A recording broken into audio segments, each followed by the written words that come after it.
everyone, and welcome to Booming Encore's Tweet Talk. This is where we talk about what's been trending on Twitter for us and share our opinions and perspective.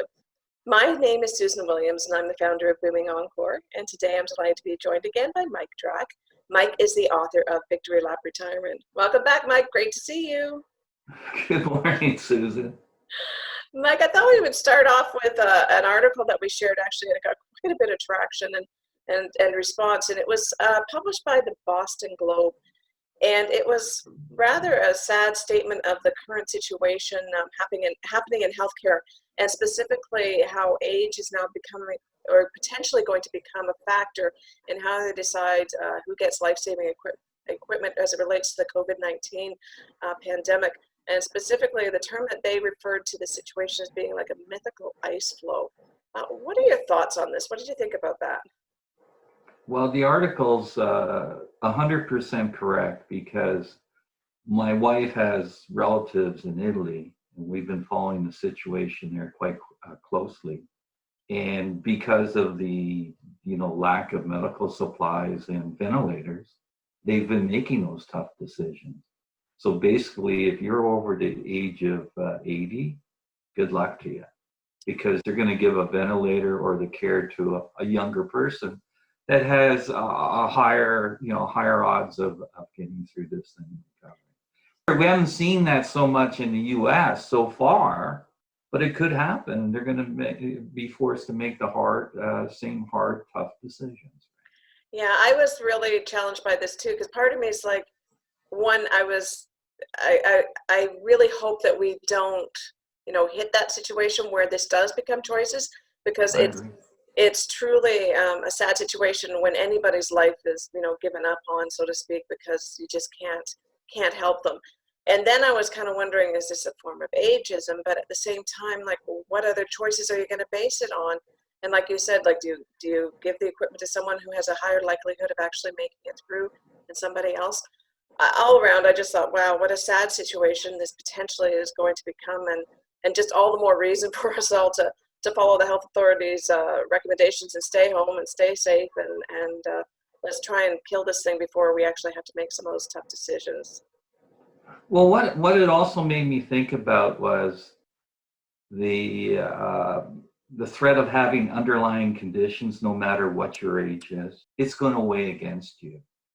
And you want to reduce the odds of you ever having to go to a hospital and seek treatment. And it just kind of, amplified the need to stay healthy in terms of lifestyle. And a lot of these underlying conditions are reversible, by doing the proper things, like working out on a regular basis and eating nutritious foods and things like that. We can control it to a large extent, so we're not into that position where we're going to go into a hospital and be vulnerable.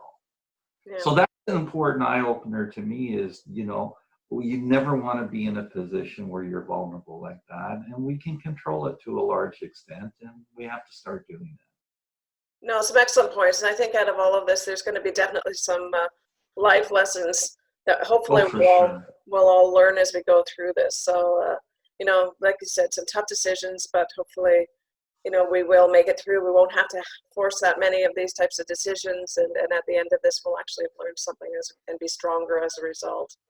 Well, yeah, and I feel sorry for the doctors that have to make these decisions. My son's a doctor in Australia, and we talked about this. Like, what do you do? How do you feel? How does a doctor sleep at night? By having to make the tough call. But they have to make the call, right? Yeah. So no, it's tough on everyone.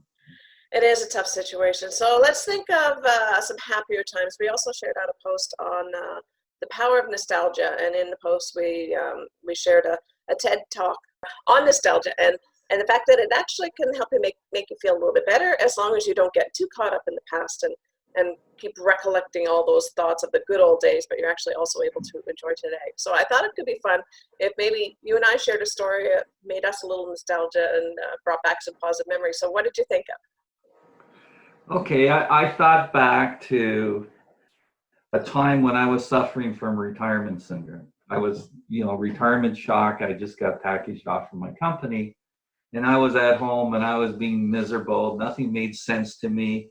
I didn't want to do anything, and I was just sitting there moaning and whining. And I got a call out of the blue from a friend of mine. I call him Five Star Joe. And Joe's well off. He owned his own company. He did well, and his hobby was going fly fishing for Atlantic salmon all over the world. And he happened to call me because he had this group of regular people that would go with him, and one person couldn't make it. So he said, Mike, why don't you come with me? And I was sitting there going, oh, let me think about it, Joe, and I'll call you back. And I told my wife about it. And I said, I don't think I'll go, because when you're suffering from retirement shock, you don't want to do anything.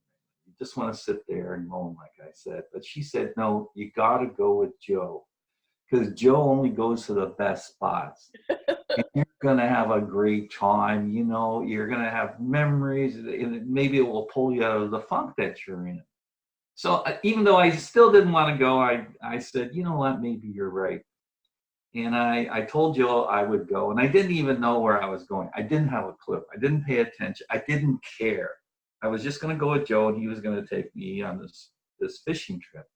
But I started having these visions because Joe goes to nice spots. So I was thinking about these old fishing lodges on the Miramichi River in Nova Scotia. The ones you walk in, they have the roast beef carving stations and the hot tubs and the best fine wines available and things like that. I said, you know what? I'm starting to get excited. This is going to be okay. So before I knew it, I was on a plane up to this place called Shefferville, which is northern Quebec. And it was like a place that was built on the moon. It was just all rock, and it was just terrible. There wasn't much going on there. And from there, you would get on a float plane, and you would go into the lodge. It would take about an hour and a half from flying. But it was funny because, I couldn't comprehend anything that was happening. So when I was in Montreal to take the plane up to Shefferville, it was like 90 degrees. So I'm wearing shorts and a golf shirt, and I had all these clothes so I can enjoy a hot tub and all that. And I thought it was going to be a beautiful resort. And when we landed at the lodge, it was really cold because it's very close to the Arctic Circle. I didn't know.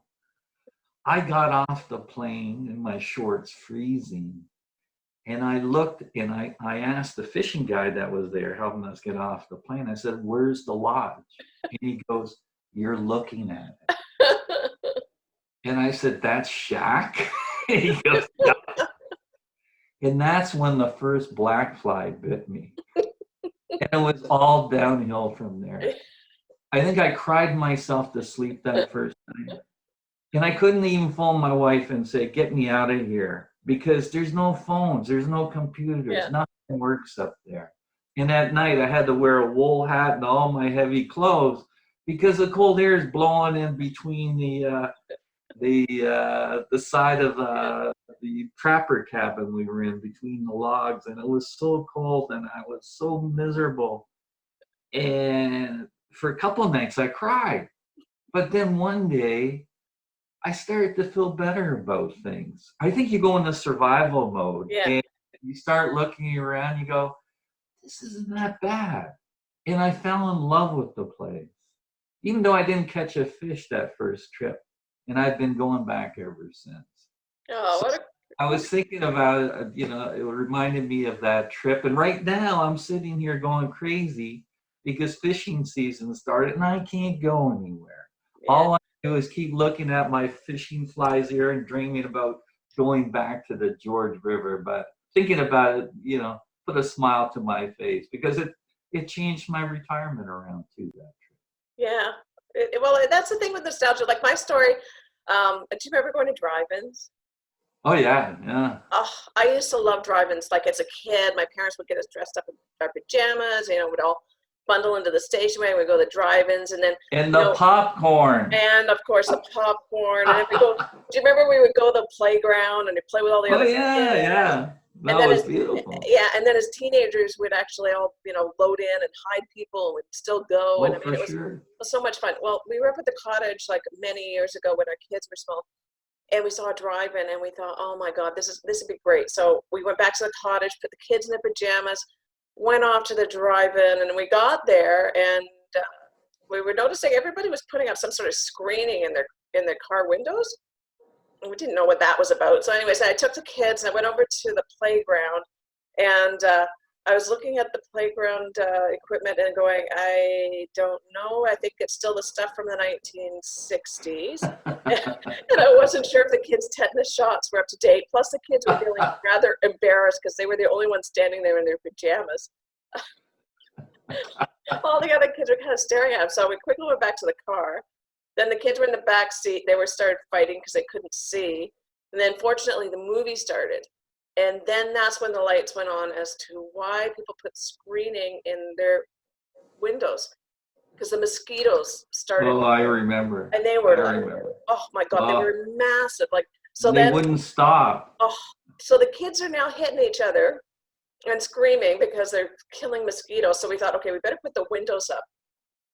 So we put the windows up, only to find out that then the car started to get very, very, very hot. So we went Yeah. to turn Yeah. on the car to turn the air conditioning on, and then the lights went on, and then all the other cars like just basically leaned into their horns. And anyways, make a long story short, my daughter says to me, she goes, tell me again why we're here. Like, we've got movies back at the cottage, and we've got lots of food, and it's cool. So at that point, we kind of packed it up and we went back. So the reason why I'm sharing this story is that nostalgia can be great because you often want to try and, well, one, you want to remember it, and you want to remember the And pictures, repeat it. Yeah. and then two, you want to try and share that same memory with somebody else, but it doesn't necessarily always come out the same. But now my kids have got memories of drive-ins too, so And you'll never go to another drive. that's it. Theaters or home, that's it from this point on. I think we kind of got it out of our system, but it's funny, even just talking about it or remembering it as a family, it does kind of bring back, I remember, and positive thoughts. And I think the reason why I wanted us to maybe share this today is I know things are tough. Like, I must admit, I got up this morning and I went, ugh, I Another really feel like day. every day is becoming a bit like Groundhog Day. But maybe pull out some of those memories. They are powerful. They do make you feel somewhat better. And right now we could probably use all the help we could get just to kind of make it through. So think back, I agree with you. bring out some good memories, pick up a phone, call a friend, talk about it. I Or already go feel through better. that box of old pictures that you have. That would Yeah. a Yeah, lot. actually, I mean, yeah, think about that photograph album you were going to put together and you never got to. I mean, That's right. so I think that there's lots of things we could do to maybe try and help ourselves as we go through this. So anyways, I'll share that story and along with this video when we post. So I guess that's it for today, Mike. Well, stay strong, stay healthy, stay happy. Take care, Susan. We'll get through this. We will. And to everybody out there as well, stay strong, everyone. This will eventually end, and hopefully we'll come out all stronger as a result of it. Have a great day. See you soon.